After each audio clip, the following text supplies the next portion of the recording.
早上咁多位，咁依家呢，要去揾啲嘢食下先，跟住我哋先至再去下一個行程啦。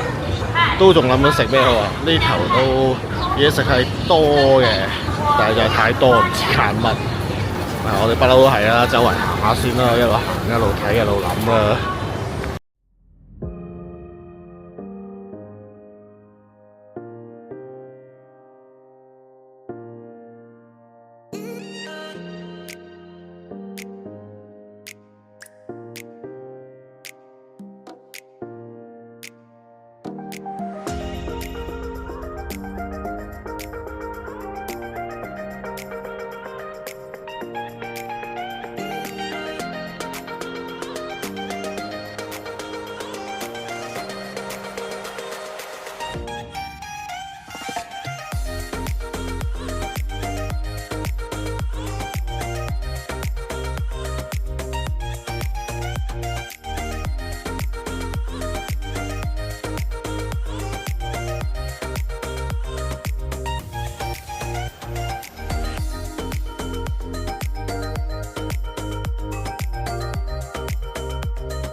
咁食完個嘢呢，其實今日安排咗呢，就去呢個虎丘啊。跟住去完虎丘呢，就應該會去嗰個山塘街嗰度，又再行下啲比較古色嗰啲街啦。又搭下嗰邊個手搖船啦，嗰邊嗰個景呢，好似話靚過琴晚去平江路嗰度。而家都上個車去緊啦，10零分鐘嘅啫。咁落個車再睇下有咩可以影下啦。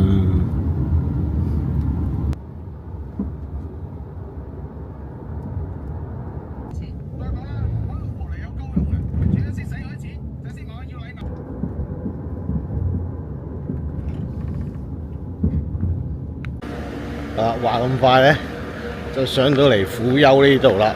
哇！真係天氣越嚟越熱今日。真係好熱啊！需要講解嗎？講解介紹需要嗎？一過咗個牌坊呢，就見到虎丘塔喺入邊。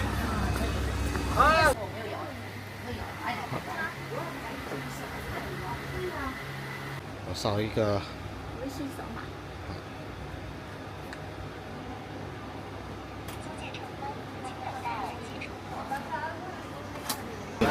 只要戴上耳机走就行了，走边上听一下有没有声音。好，謝謝。出口都有环啊，然后带个路线图，然后你是怎么往中轴线走？打对位点的都是有讲解的景点。我们现在在这里啊，前面那个断粮店因为在修缮过不去，等下下桥左转，往旁边绕一下，回到断粮店后面，一直往山上走就行了。好，謝謝。走，慢慢听。何？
而家我哋嚟到呢個雲岩寺塔啊，又叫做呢個虎丘塔。大家有冇發現佢係斜啊？其實佢唔係直噶。嗱，我哋攞個對比啦。嗱，棵樹咧直嘅，個石碑直嘅，而係座塔咧係好明顯。嗱，我攞個水平線俾大家睇，見到呢度係咁樣斜上去，向上斜啊咁樣，睇唔睇到？咁佢係嗰幾千年之前，佢係因為建築結構嘅問題咧，佢係斜咗一邊，但佢又唔冧喎。咁根據資料記載咧，佢去到明代嗰陣時咧，佢火燭啦，咁燒咗個頂。咁佢重建嗰陣時咧，就將個頂咧又咬翻正少少，咁啊令個結構咧咁就唔再斜落去。咁去到依家咧，就用啲現代嘅方法咧，再加固佢，咁就而家咧就好穩定咁插喺呢一度啦。好啦，睇完虎丘塔咧，我哋就繼續前行，我哋去睇下用有冇啲其他比較特別少少嘅嘢睇下啦。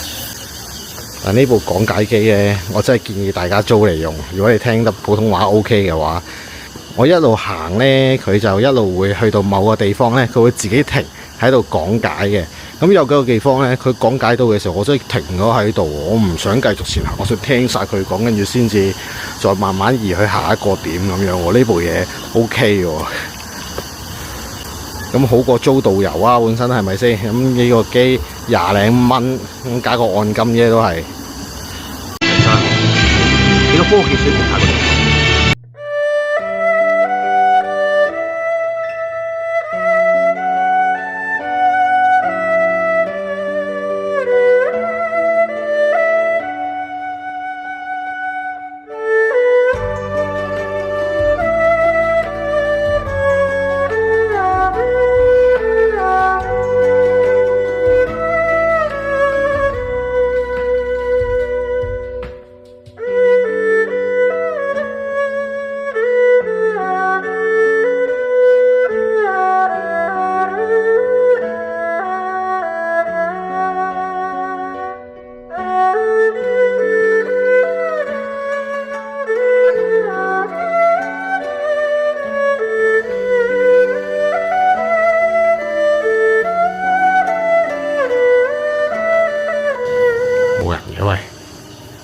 冇人嘅喂，该冰美式是吧？要杯冰美式，对对对。好的。好。正常冰还是多冰？正常冰好了。好，谢谢。里面这空的地方都可以做哈。好。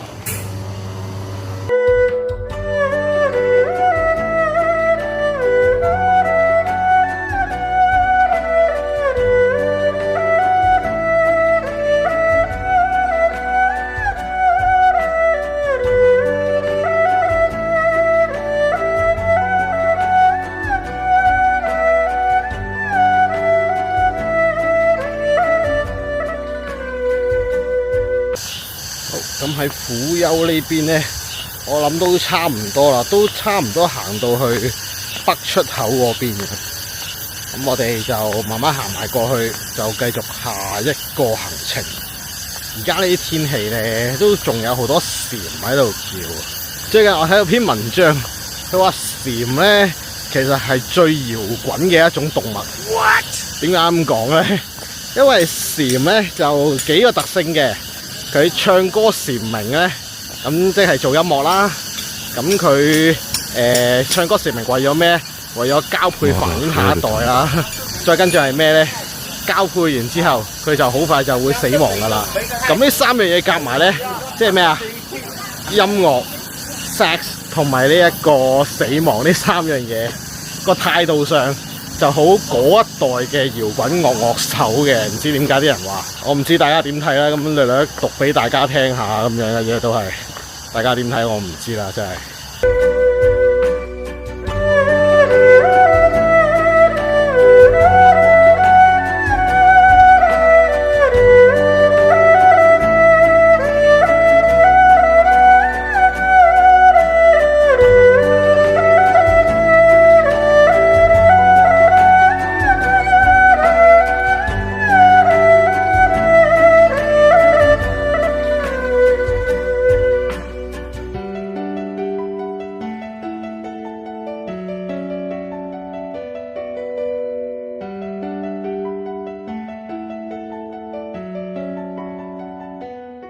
頭先唔記得同大家講啊，嗰個講解器咧，如果佢去完個景點之後，佢講完咧，佢唔會靜嘅喎，佢會係咁播 BGM 嘅喎。咁當我好似頭先咁樣啦，去完一個景點咧，咁佢唔會停低嘅喎，佢會喺度播 BGM 咧，一路行望住啲景咧，佢就一路播住 BGM，你一路行一路聽咁樣，幾過癮嘅喎。